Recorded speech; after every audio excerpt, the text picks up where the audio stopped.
بسم اللہ الرحمن الرحیم۔ اگلا جو آج کا سبق ہے ہمارا وہ تختی نمبر 8 کا ہے۔ تختی نمبر 8 اس تختی کو مدہ والی تختی بھی کہا جاتا ہے، حروف مدہ۔ یہاں پہ ہم نے بڑی اہم باتیں سیکھنی ہیں اور بطور دلیل کے آپ کے سامنے جو پیچھے ہم پڑھا ہے ہم نے اس کے اندر کئی باتیں رہ گئی تھی، ان کے سوالوں کے جواب وہ اس تختی میں آپ کو ملنے والے ہیں۔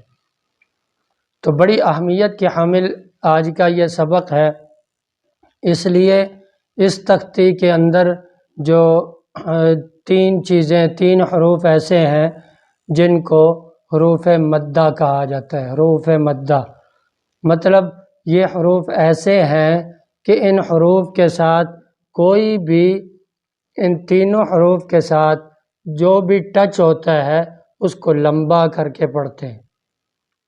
اور یہ تین حروف کون سے ہیں؟ الف، واو، یا۔ الف، واو، یا۔ تو یہ تینوں حروف یہ مدہ کہلاتے ہیں۔ ان کے ساتھ جو بھی حرف ملتا ہے ان کو لمبا کر کے پڑھتے ہیں۔ آپ حضرات بچے کو یہ والی بات یاد کروائیں گے یہاں پہ، کون سی بلا؟ کہ اس کے اندر اس تختی میں ایک الف ہے، ایک واو ہے اور ایک یا ہے۔ اس تختی کے اندر الف، واو، یا سے کوئی بھی حرف ملے گا اس کو لمبا کر کے پڑھیں گے۔ جیسے پہلا حرف ہے با، بو، بی، یہ تین حروف ہیں، اور با مل رہی ہے پہلے نمبر پہ الف سے، پھر با مل رہی ہے واو سے، پھر با مل رہی ہے یا سے۔ مطلب یہ ہوا کہ الف، واو، یا سے کوئی بھی حرف ملے گا تو وہ لمبا کر کے پڑھیں گے، بشرطے سے شرط یہ ہے کہ الف سے پہلے والا جو حرف ہے وہ الف سے مل رہا ہے لیکن اس کے اوپر زبر ہو۔ یہ آٹومیٹکلی بات ہے کہ جو حرف بھی الف سے ملے گا تو اس کو لمبا کر کے ایک تو پڑھیں گے، دوسرا اس کے اوپر خود بخود زبر آ جائے گی۔ اسی طرح واو، واو مدہ ہونے کے لیے شرط یہ ہے، واو مدہ ہونے کے لیے شرط یہ ہے کہ واو سے پہلے والے حرف پر پیش ہو، بو۔ اور یا مدہ ہونے کے لیے شرط یہ ہے کہ یا سے پہلے والے حرف کے نیچے زیر ہو۔ امید ہے بات سمجھ میں آ گئی ہوگی کہ حروف مدہ کے مدہ ہونے کے لیے شرط کیا ہے کہ الف سے پہلے والا جو حرف اس کے ساتھ مل رہا ہے اس کے اوپر زبر ہو، واو سے پہلے والے حرف پر پیش ہو، اور یا سے پہلے والے حرف کے نیچے زیر ہو، تو ان کو حروف مدہ کہا جاتا ہے۔ اب وہ جو پیچھے سوال چھوڑا تھا نا کہ میم دو زبر من کے جوڑ کے اندر میم الف دو زبر من لکھا ہوتا ہے لیکن الف نہیں پڑھا جاتا، کیوں؟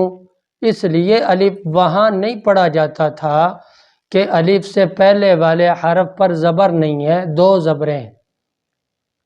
جب دو زبریں آ جائیں تو بعد میں الف لکھا تو جاتا ہے، الف پڑھا نہیں جاتا۔ یہاں پر با، بو، بی، یہاں پر الف پڑھا بھی جاتا ہے اور الف سے پہلے والے حرف پر الف سے پہلے والے حرف پر صرف ایک زبر ہے، اس لیے الف پڑھا جاتا ہے۔ دوسری دلیل یہ ہے کہ الف ہمیشہ خالی ہوتا ہے، نہ اس کے اوپر زبر، نہ زیر، نہ پیش، نہ دو زبر، نہ دو زیریں، نہ دو پیش، نہ ہی اس کے اوپر جزم آتی ہے الف کے اوپر، نہ ہی اس کے اوپر شد آتی ہے۔ یہ جو ذکر میں نے حرکات سائن کا نام لیا ہے نا، یہ ساری کی ساری چیزیں اگر کسی الف کے اوپر آ بھی جاتی ہیں تو الف الف نہیں رہتا، اس کو حمزہ پڑھتے ہیں۔ جیسے وہ تختی نمبر 4 کے پہلے نمبر پہ آ ای او ہے، تو اس کو حمزہ زبر آ، حمزہ زیر ای، حمزہ پیش او اس لیے پڑھتے ہیں کہ اس کے اوپر زبر زیر پیش آ گئی، اور یہاں پہ الف کو الف اس لیے پڑھ رہے ہیں، با بو بی، یہاں اس لیے پڑھ رہے ہیں کہ یہاں الف کے اوپر نیچے کوئی حرکت نہیں ہے، اس لیے الف ہوتا ہی وہ ہے جس کے اوپر مد آ جائے، صرف مد، تو الف الف رہتا ہے، ورنہ کوئی بھی اور سائن آ جائے، زبر زیر پیش دو، زبر دو، زیر دو پیش، جزم شاد آ جائے تو الف الف نہیں پڑھا جاتا بلکہ حمزہ پڑھا جاتا ہے۔ تو یہ باتیں بھی آپ کو بڑی اہمیت کی حامل تھی، یہ آپ کو سمجھ آ گئی ہوں گی۔ اور دیکھیں اسی تختی کے اندر 4 لائنیں چھوڑ کر نہ 5 لائنیں چھوڑ کر یا یو یہ اس کے بعد ایک آ رہا ہے آ او ای، اب اس الف کے اوپر کھڑی زبر آ رہی ہے، اس الف کے اوپر کھڑی زبر آ رہی ہے، کہ اس کو الف کھڑی زبر آ نہیں کہیں گے، اس کو کہیں گے، کیا کہیں گے بلا؟ حمزہ کھڑی زبر آ، کیونکہ میں نے بتایا الف کے اوپر مد کے علاوہ کچھ بھی لگا ہو تو الف کو الف نہیں پڑھتے بلکہ اس کو حمزہ پڑھتے ہیں۔ تو حمزہ کھڑی زبر آ، حمزہ واو پیش او، حمزہ یا زیر ای، آ او ای، اسی طرح سے اب یہ اینڈ تک وا وو وی، آخری یہ حرف ہے۔ تو یہ سمجھ میں آ گئی ہوگی۔ اللہ پاک ہم سب کو قرآن سمجھ کر پڑھنے